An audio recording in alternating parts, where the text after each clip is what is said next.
Hello everyone, आज का हमारा विषय एडमिशन ऑफ पार्टनर ही है, लेकिन आज हम इसमें करेंगे वर्कमैन कंपोजिशन रिसीव। मतलब कि कर्मचारी जो होता है अगर वो क्षतिग्रस्त हो जाए तो उसके लिए कितना फंड हम रख सकते हैं कंपनी में, उसके बारे में पढ़ेंगे। इस रिसीव को हिंदी में संचय कहते हैं। जैसे कि इस संचय का निर्माण फर्म के लाभों में से कर्मचारियों की क्षतिपूर्ति देने के लिए किया जाता है।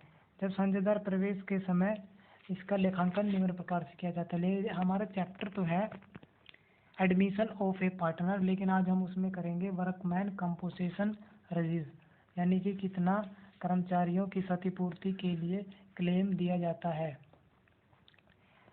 तो ये क्लेम 4 कंडीशन होती है। इसे देने के लिए 4 प्रकार की कंडीशनें दी जाती हैं। पहली कंडीशन इसमें हम आगे देखते हैं।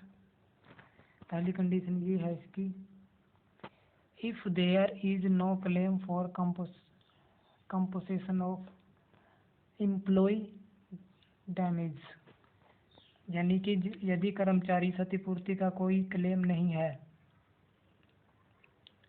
ठीक है, तो उसमें जर्नल एंट्री होगी workmen compensation reserve account debit to partners capital account. यानी कि ऐसी दशा में, इसे हिंदी में कहते हैं, ऐसी दशा में कर्मचारी क्षतिपूर्ति संचय की समस्त राशि को पुराने पार्टनरों के कैपिटल अकाउंट में उनके पुराने लाभ विभाजन अनुपात में क्रेडिट कर दिया जाता है। देखो इसके यहाँ पर इनको क्रेडिट कर रखा है पार्टनर ऑफ कैपिटल अकाउंट को। यानी कि कहने की बात है कि workmen compensation reserves credited to old partner capital account in their old profit sharing ratio. ठीक है, ये थी हमारी कर्मचारी क्षतिपूर्ति का क्लेम जिस कंडीशन में नहीं दिया जाता, यानी कि if there is no claim for compensation of employee damage.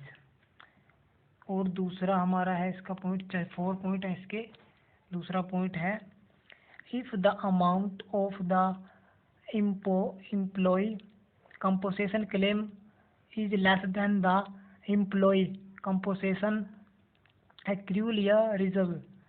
मतलब कहने की बात यह है कि यदि कर्मचारी क्षतिपूर्ति क्लेम की राशि कर्मचारी क्षतिपूर्ति संचय से कम है, यानी कि कम है राशि, यानी कि जैसे कि इसमें सस्पेंस में दे रखा है, सस्पेंस यानी कि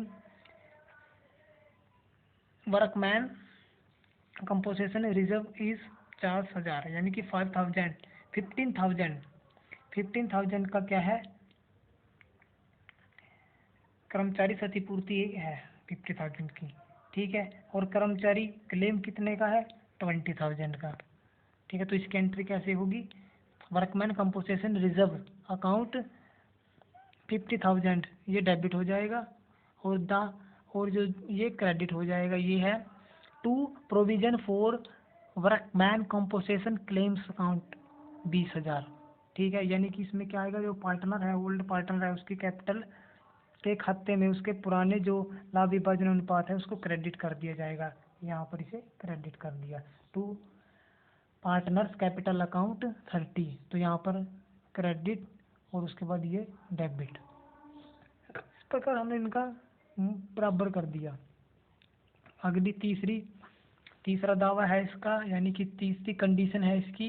पहली कंडीशन में तो ये था कि कर्मचारी क्षतिपूर्ति का कोई दावा नहीं करता। दूसरी कंडीशन में ये है कि कंपोजिशन रिसीव 15,000 है और जो कर्मचारी क्षतिपूर्ति का क्लेम है वो 20,000 है। अब तीसरे में क्या है, तीसरे में दोनों ही बराबर होंगे, इक्वल होंगे एक दूसरे के, यहाँ पर इक्वल है, यानी कि वर्कमैन कंपोजिशन क्लेम भी और कर्मचारी क्षतिपूर्ति जो रिसीव है वो भी क्या होंगे, बराबर होंगे। यानी कि provision made for workmen compensation claim, इसकी एंट्री होगी, ये रखिए यहाँ पर, workmen compensation reserve account debit to provision for workmen compensation claims account. ठीक है, तीसरी कंडीशन होगी इसकी। और फोर कंडीशन है इसकी। फोर कंडीशन में क्या होगा कि क्लेम और जो रिजर्व है ये अधिक होगा। पहले हमने किया था अगर क्लेम नहीं दिया जाता, दूसरे में यदि क्लेम दिया जाता है कम दिया जाता है, तीसरे में यदि क्लेम दिया जाता है तो बराबर दिया जाता है, चौथे में ये है कि क्लेम और जो रिजर्व है वो एक से अधिक होगा, यानी कि उसमें मोर देन था, इसमें लेस देन होगा। यानी कि if the amount of the employ compensation claim is more than the employ compensation reserve, यानी कि अगर यदि कर्मचारी क्षतिपूर्ति क्लेम की राशि कर्मचारी क्षतिपूर्ति रिजर्व से अधिक है तो क्या होगा। तो उस कंडीशन में दो एंट्रियां होंगी, जैसे कि सस्पेंस में दे रखा है उदाहरण के लिए कि workman compensation reserve 50 and liability for claim 60,000 है, यानी कि रिजर्व्स यानी कि संचय कितने का है 50 का और क्लेम ज़्यादा है कितने का 60 का। तो इसकी दो प्रकार से एंट्री होगी, ये देखा यहाँ पर जर्नल एंट्री कर रखी है। द जर्नल एंट्री पासिड आर, यानी कि पहली एंट्री है workman compensation reserve account debit होगा 50,000 से। इसमें क्या होगा, इसमें रिवेन्यू अकाउंट आएगा, रिवेन्यू यानी कि पुनर्मूल्यांकन खाता, इसको हम डेबिट करेंगे। यहाँ पर डेबिट हो गया ये 10,000 से, तभी तो हमारा ये provision for workman compensation claim account हमारा 60,000 क्रेडिट करेंगे हम। ठीक है, फिर उसके बाद हमने इसको क्रेडिट कर दिया, पहली एंट्री क्या हो गई। उसके बाद दूसरी एंट्री में हमारी जो ओल्ड पार्टनर है हमारे, ठीक है, क्योंकि ये हानि समस्त पुराने साझेदार यानी कि ओल्ड पार्टनरों में के द्वारा उनके पुराने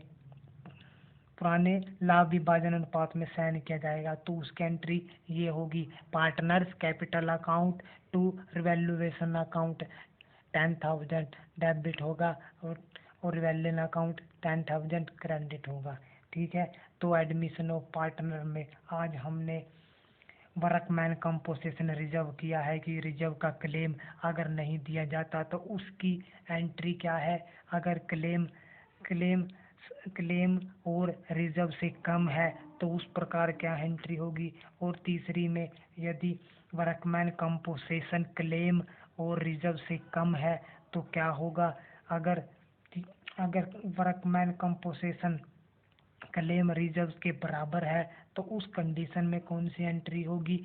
और फोर्थ है कि यदि वर्कमैन कंपोसेशन क्लेम और वर्कमैन कंपोसेशन रिजर्व से अधिक है तो किस प्रकार एंट्री होगी। और इन्हीं के बीच में पार्टनर्स कैपिटल अकाउंट, उनके जो प्रॉफिट डिविडेंड होते हैं वे कैसे बढ़ते हैं, रिवैल्यूएशन अकाउंट इनमें कैसे आता है, इसके बारे में आज हमने किया है। ये एडमिशन पार्टनर का ही भाग है।